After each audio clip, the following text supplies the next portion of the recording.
Now listen carefully and answer questions 1 to 6. Good morning. I'm here to register for the first year's social science course. I'll just have to fill out this form for our records. What's your name? It's Wang Pearl. Excuse me? Is Pearl your last name? No, it's my first name. My family name is Wang. Can you spell that? Sure. Pearl, P-E-A-R-L. Wang is spelled W-A-N-G. Okay, Pearl Wang. What's your address? It's 4,832 Kent Road. Can you please repeat that? Kent, K-E-N-T, 4,832 Kent Road, flat number 301. All right. And your telephone number? I haven't got the phone on yet. I'm still looking for an accommodation which should be somewhere near the school. Okay, well, please let me have the number once the phone is connected, and I'll make a note here to be advised. And your course? First year's social science course. Social science course. Now I have the timetable. Yes, here it is. You'll have Dr. Hill's lectures at 9:30 Monday morning and also Thursday morning at 10:30. How long do they last? An hour. Which room are they in? The Monday morning lectures take place in room 101. The Thursday ones are in room 215. Thank you. Pearl wants to find an accommodation near her school. She saw an advertisement in the local newsagents and telephoned immediately. As you listen to her phone call, answer the questions by circling the correct letter. First, look at the questions 7 to 10.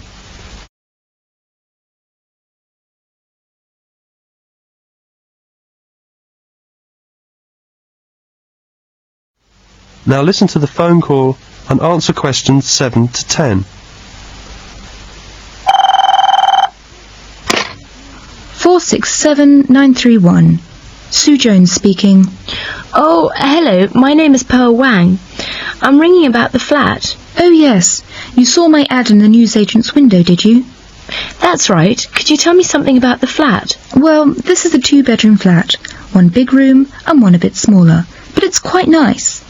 The rent is more than I could afford, so I've decided to find someone to share the flat with me. Oh, I see. May I have my own bathroom? Yes, there are 2 bathrooms. There's quite a big sitting room and a kitchen. The flat is an upstairs flat, on the top floor of the house. You know the landlady lives downstairs. And the central heating, is there? Yes, gas central heating. What about the rent? How much is it exactly? Well, I pay £90 a week. £90? Yes, but I thought I would pay £50 and ask the other person to pay £40 because, I've got the big bedroom. That seems only fair. I suppose so. What do you do? Work at the Globe Travel Agency. I'm from Australia and came here 3 months ago. What about you? What do you do? I'm studying, actually, at the Polytechnic, Social Science. I'm from China. Sounds interesting. Look, why don't you come round and see the flat? Then you can make up your own mind. It's better than trying to talk about it over the phone. Yes. May I come round and see it in the afternoon? Well, actually, it's a bit difficult for me this afternoon. I've got to go out. How about this evening? At about 7 o'clock? Yes, 7 would be fine for me. What's the address? 27 Park Road. Oh, I know Park Road. It's quite near where I study. See you tonight. Goodbye. Bye. That is the end of part 1. You now have half a minute to check your answers.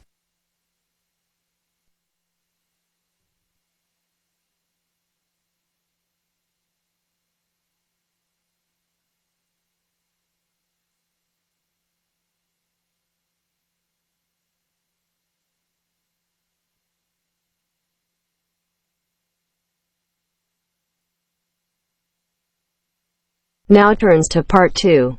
Part 2. You are going to hear the President of Australia Retailers Association give his welcome address at a convention. First, you have some time to read questions 11 to 14.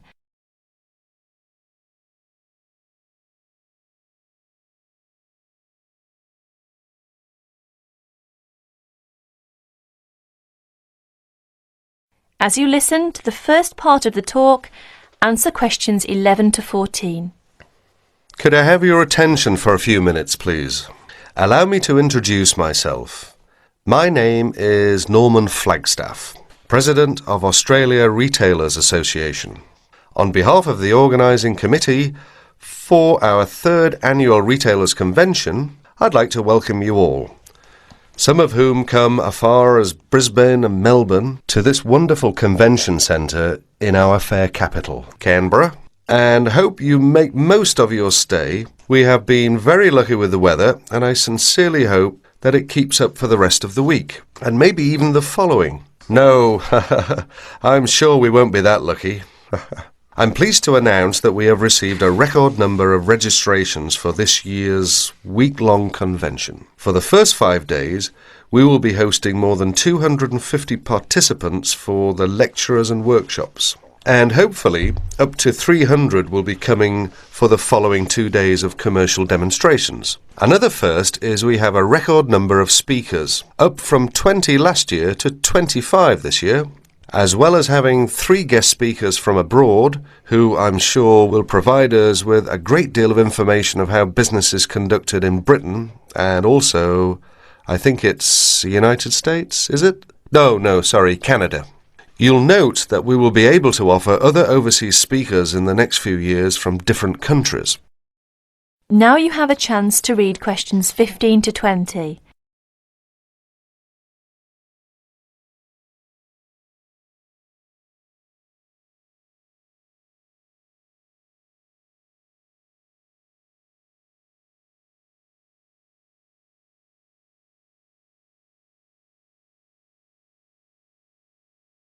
As the talk continues, answer questions 15 to 20. For those of you who won't attend the lunchtime meeting, there are plenty of places to go. The famous Italian restaurant, Peroni's, is not too far from the convention centre. From the centre's entrance on King Street, just go straight to the street to the Mime Park. Through the Hero's Arch at the other end of the park, cross William Street, and it's right next to the bank.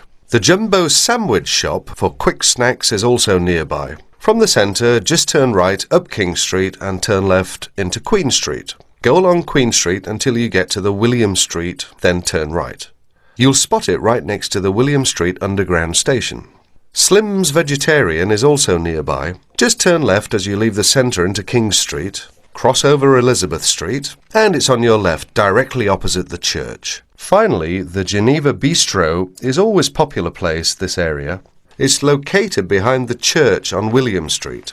Please make sure you're back on time, though. We don't want to finish too late. On the second part of the day, I'm afraid we will make a few amendments to the programme. It's important to note that the afternoon session will begin at 2:30 p.m. and will be finished at the time indicated on your programme. There have also been a couple of venue changes. The first being the talk on marketing by Jane Howard, which one now will be held in the green room on the second floor. The workshop on distribution of goods will not be given by Sarah Moore, but by her sister Barbara, due to an unforeseen illness in the red room on the second floor. We hope she'll be back on her feet in no time. It's good of Barbara to step in right at the last minute. Finally, the workshop on advertising by Peter Newstead has been cancelled due to an airline dispute. On Friday, we'll be starting off the day with a new video presented by the Dow Keys Company as part of their opening lecture on merchandising. That's Friday the 27th. That's all for the moment. If you require any further information regarding the convention, you can talk to one of the many convention helpers wearing a distinctively blue and gold jackets. One thing before I finish, if there are any problems with times and locations of the day's activities, please remember that there is a notice board on the first. Is it the first? Yes, the first floor. Now, we hope you enjoy yourselves and we look forward to seeing you again. That is the end of part 2. You now have half a minute to check your answers.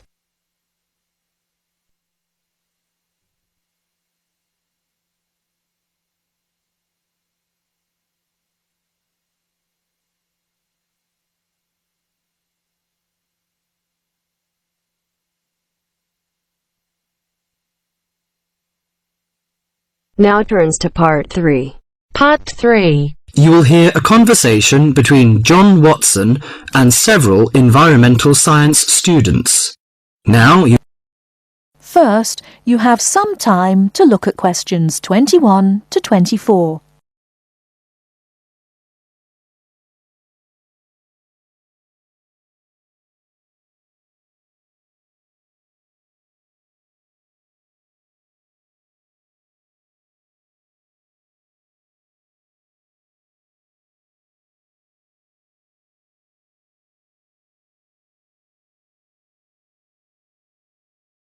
Now, listen carefully and answer questions 21 to 24. Good morning, everyone. I'd like to introduce our guest to you, John Watson. We're delighted to have John with us today to share his views on conservation. As environmental science students, I know you'll have a lot of questions. So, let's kick off by asking him to tell us how he got involved in the environmental movement. Thank you, Deborah. It's nice to be here. When I was 7 years old, back in the 1940s, my father bought 200 acres of land on the central coast of New South Wales in eastern Australia. The marvellous thing about it was that it was virgin bush. In other words, completely natural. But this kind of country doesn't exist anymore. Oh, what do you mean by that? Well, let me explain. We went to live there when I was 10. When I was 12, the foxes and cats appeared, and by the time I was 14, there were no native animals left. You mean that within 4 years, all the native animals had gone? That's exactly what I mean. But it took a while for people to realise what was going on. So, you're saying that it was the cat and the fox that killed off the native animals? Absolutely right. But back in the 1970s, people didn't realise it. Even though Australia was losing wildlife faster than the rest of the world combined, people were blaming the farmers and miners, but not their lovely little pussycats. They're domestic cats you're talking about? Exactly. Before you hear the rest of the talk, you have some time to look at questions 25 to 30.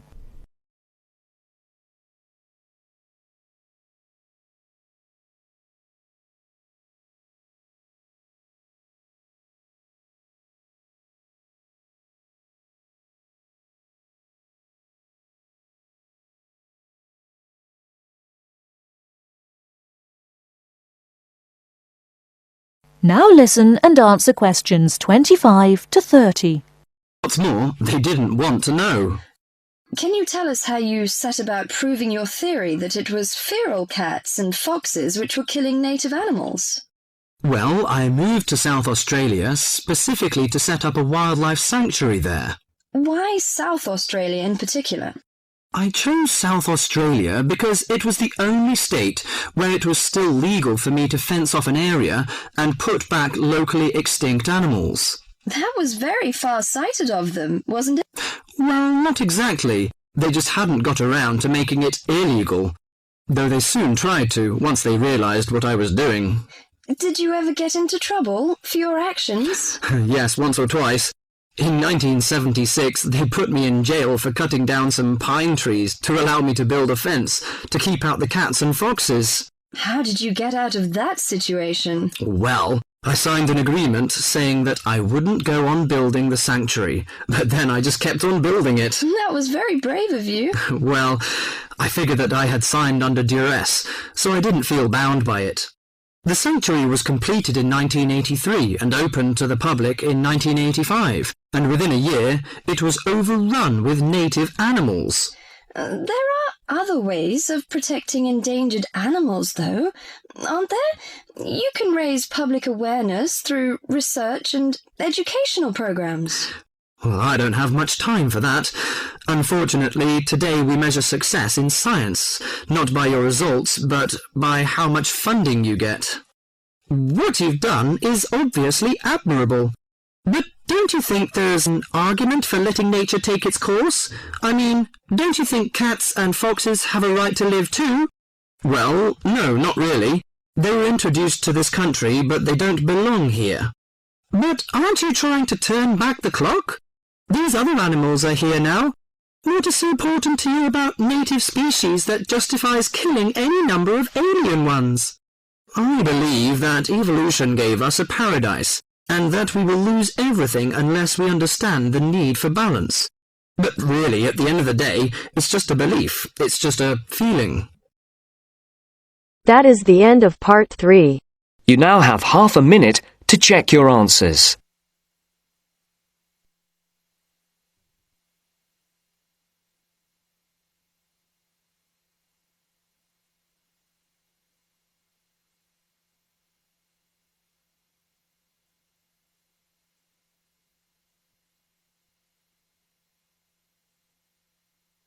Now turns to part 4.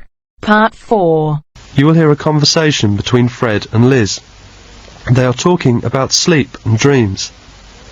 As you listen, answer the questions by writing no more than 3 words for each answer. First, you will have some time to look at questions 31 to 40.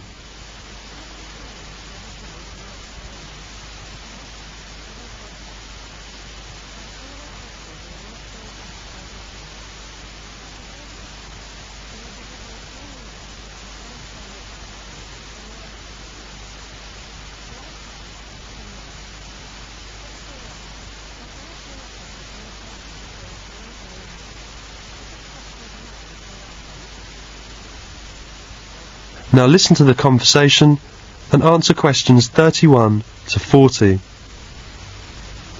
Hello, Fred. You don't look so good. What's the matter? I just didn't have a good sleep. It seemed I dreamed all night. Do you dream a lot when you sleep? Yes, in fact everybody dreams, and everybody needs to dream in order to stay healthy. There are 2 kinds of sleep, active sleep and passive sleep. The passive sleep gives our body the rest that is needed and prepares us for active sleep, in which dreaming occurs. The dream stage is very important in our sleep cycle. When the person is dreaming, the eyes begin to move. Through the night, people alternate between passive and active sleep. The cycle is repeated several times throughout the night. Do you know how long people usually dream during 8-hour sleep? For about 1.5 hours on average. So we need active sleep because dreaming helps us to rest our minds. I see. All people experience dream cycles. Can you remember dreams? What did you dream last night? Oh yes, it was terrible. I dreamed that I was chased by someone or something.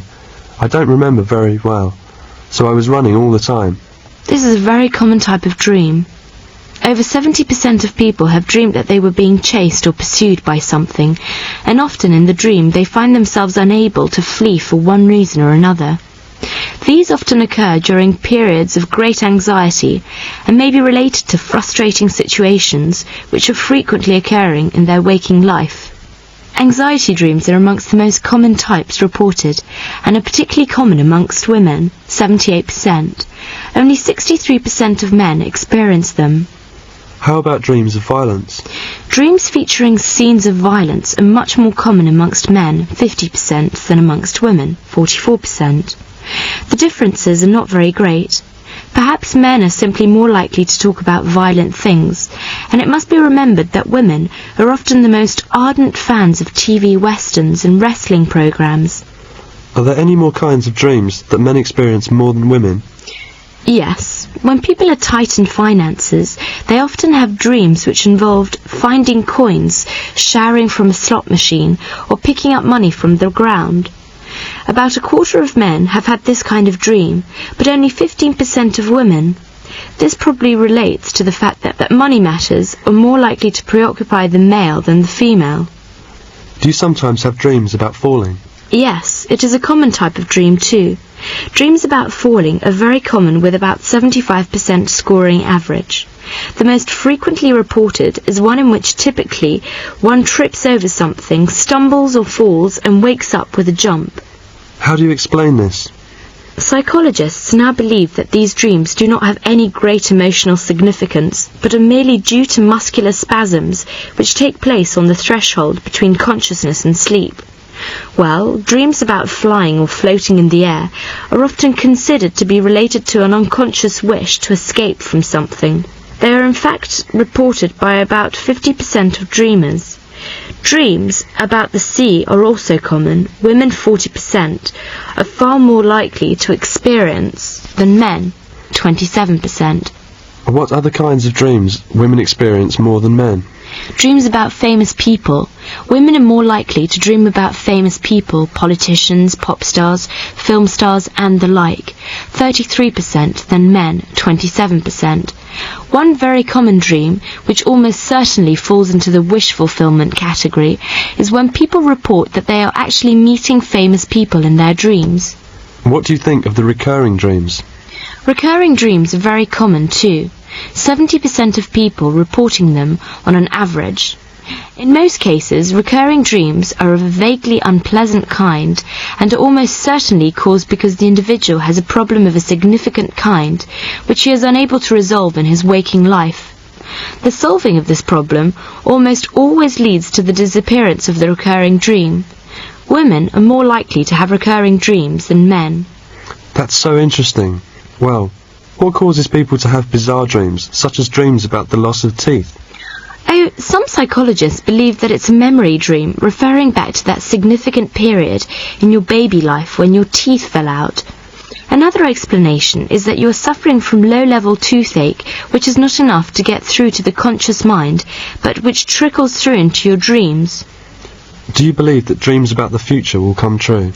Well, dreams about the future, which come true, are very frequently reported, though it is fair to say that scientists are very doubtful about whether these are simply coincidence or genuine peeps into the future. Almost 30% of people believe that they have had at least one such dream. That's so instructive. You are an expert in this field. Liz, how do you know so much about dreams? Don't you remember that I'm majoring in psychology? I have done some research on the topic sleep and dreams. Thank you so much. That is the end of part 4.